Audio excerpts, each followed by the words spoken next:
Logistikapataljoni kaitseväelased saavad Kevadtormil testida aktsiaselts Milremi poolt välja töötatud distantsilt juhitavat roomikutel maismaasõidukit. Väikest tanki meenutavad sõidukid kasutavad logistikut eeskätt paiknemisalal varustuse ja materjalide vedamiseks, mida tavaliselt tehakse käsitsi või suuremate masinatega. Mis roheline vigur see siin õue peal meil on? Tegu on Milremi poolt välja töötatud mehitamata roomiksõidukiga, et on siis hästi universaalne selline avatud platvorm. Sinna peale saab sisuliselt ükskõik mida külge integreerida, et kas siis sellist kaubalahendust kasutada, nagu ta praegu on, või siis relvasüsteemi või kaamerasüsteemi või tõesti, et mida iganes. Et ühel pool on tal siis akupakk, teisel pool diiselgeneraator, kasulikku sõiduulatust on tal umbes 10 tundi.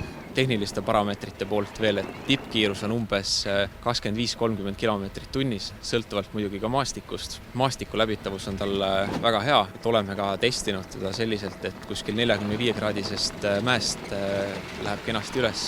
Ise ta kaalub umbes tonni ja umbes sama palju on tal ka kandevõimet. Põgusa tutvumise järel on uudne roomikmasin logistikapataljoni ajateenijatele jätnud väga hea mulje. Sain proovida, mulje on üldiselt hea, et sellised tuleviku masinaid lastakse ajateenijatele ka proovida, et kuidas see elu saaks kergemaks teha, mis temaga teha saab, kõik võimalused nagu. Mismoodi selline asi võib sõduri elu tulevikus lihtsamaks muuta või kergemaks?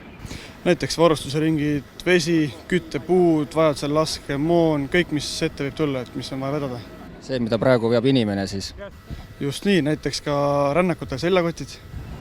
Kõik huvilised saavad Milremi roomikmasinat näha ja ka oma käega proovida sel laupäeval Paides, kui Kaitsevägi näitab õhtul alates kella 4 oma tehnikat.